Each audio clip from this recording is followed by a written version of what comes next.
अच्छे लोगों के साथ हमेशा बुरा क्यों होता है? वहीं जो लोग बुरे कर्म करते हैं और अज्ञान की राह पर होते हैं वो खुशहाल दिखते हैं।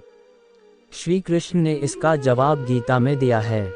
नमस्कार दोस्तों, स्वागत है आपका हमारे YouTube चैनल आध्यात्मिक ज्ञान में। गीता सार। आपने महसूस किया होगा कि जो लोग अच्छे कर्म करते हैं वो परेशान रहते हैं, वहीं जो बुरे कर्म करते हैं वो खुशी से रह रहे होते हैं। अच्छे कर्म करने वाले परेशान होते हैं कि आखिर उन्हें इतनी परीक्षा क्यों देनी पड़ रही है, जबकि जो अधर्म की राह में हैं वो खुश हैं और जिंदगी का लुत्फ उठा रहे हैं। अगर आपके मन में भी ये सवाल आया है तो आज हम आपको इसका जवाब देंगे। ये जवाब वो है जो भगवत गीता में लिखा है और श्री कृष्ण ने अर्जुन को दिया था। भगवत गीता में वर्णित कथा के अनुसार जब भी अर्जुन के मन में कोई दुविधा होती थी तो वो श्री कृष्ण के पास पहुंच जाते थे। एक बार की बात है, अर्जुन भगवान श्री कृष्ण के समीप आकर कहा कि वो दुविधा में है और इसका जवाब वो श्री कृष्ण से चाहते हैं। श्री कृष्ण ने पूछा कि क्या सवाल है? अर्जुन ने कहा, मुझे ये जानना है कि अच्छे लोगों के साथ हमेशा बुरा ही क्यों होता है, वहीं बुरे लोग खुशहाल दिखते हैं। अर्जुन के मुंह से ऐसी बातें सुनकर श्री कृष्ण मुस्कुराए और कहा, मनुष्य जैसा सोचता है और महसूस करता है वैसा कुछ नहीं होता है, बल्कि अज्ञानता की वजह से वो सच्चाई नहीं समझ पाता है। अर्जुन उनकी ये बात समझ नहीं पाए। इसके बाद श्री कृष्ण ने क्या कहा वो जानते हैं।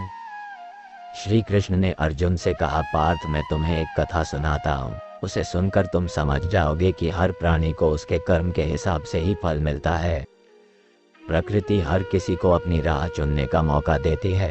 अब वो मनुष्य की इच्छा पर निर्भर करता है कि उसे धर्म की राह चुननी है या अधर्म की।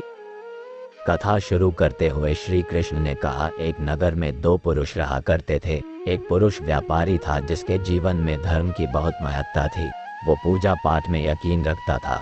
वो हर रोज मंदिर जाता था और दान धर्म भी करता था और हर रोज भगवान की पूजा करता था। वहीं दूसरा पुरुष बिल्कुल विपरीत था। वो हर रोज मंदिर तो जाता था लेकिन पूजा करने नहीं, बल्कि मंदिर के बाहर से जूते चप्पल चुराने। उसे दान और धर्म से कोई लेना देना नहीं था। समय बीतता गया और एक दिन बहुत जोर की बारिश हो रही थी। इस वजह से मंदिर में पुजारी के अलावा कोई नहीं था। ये बात जब दूसरे पुरुष को पता चली तो उसने कहा कि ये सही मौका है मंदिर का धन चुराने का। पंडित से नजर बचाकर उसने मंदिर का सारा धन चुरा लिया। उसी समय धर्म कर्म में विश्वास रखने वाला व्यक्ति भी मंदिर पहुंचा। दुर्भाग्य से मंदिर के पुजारी ने उसे ही चोर समझ लिया और चिल्लाने लगे।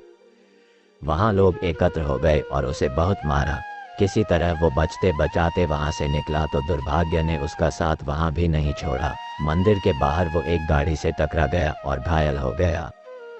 फिर वो व्यापारी लंगड़ाते हुए घर जाने लगा तो रास्ते में उसकी मुलाकात उस पुरुष से हुई जिसने मंदिर से धन चुराया था। उसने कहा, आज तो मेरी किस्मत चमक गई, एक साथ इतना सारा धन मिल गया। यह सब देखकर उसे बहुत बुरा लगा और उसने अपने घर से भगवान की सारी तस्वीरें निकाल दी। कुछ सालों बाद दोनों की पुरुषों की मृत्यु हो गई। मरने के बाद जब दोनों यमराज की सभा में पहुंचे और भले पुरुष ने दूसरे व्यक्ति को देखा तो उसे बहुत गुस्सा आया। उसने क्रोधित होकर यमराज से पूछ ही लिया, मैं तो हमेशा अच्छे कर्म करता था, दान में विश्वास रखता था, उसके बदले जीवन भर मुझे अपमान और दर्द ही मिला और इस व्यक्ति को नोटों से भरी पोटली। आखिर ऐसा भेदभाव क्यों? इस पर यमराज ने कहा, पुत्र तुम गलत समझ रहे हो। जिस दिन तुम्हारी गाड़ी से टक्कर हुई थी वो दिन तुम्हारे जीवन का आखिरी दिन था, परंतु तुम्हारे अच्छे कर्मों की वजह से तुम्हारी मौत सिर्फ एक छोटी से चोट में बदल गई।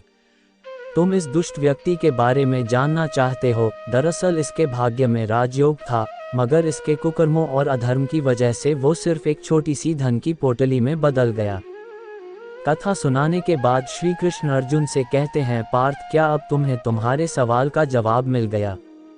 ऐसा सोचना कि भगवान तुम्हारे कर्मों को नज़रअंदाज कर रहे हैं, ये बिल्कुल भी सत्य नहीं है। भगवान हमें कब क्या किस रूप में दे रहा है मनुष्य को समझ में नहीं आता है। मगर आप अच्छे कर्म करते रहें तो भगवान की कृपा हमेशा बनी रहती है। इसलिए अपने अच्छे कर्मों को बदलना नहीं चाहिए, क्योंकि उसका फल हमें इसी जीवन में मिलता है।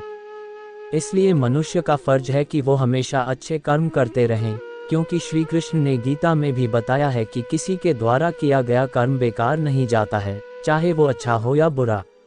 जानकारी अच्छी लगी हो तो चैनल को लाइक एवं सब्सक्राइब करें। धन्यवाद।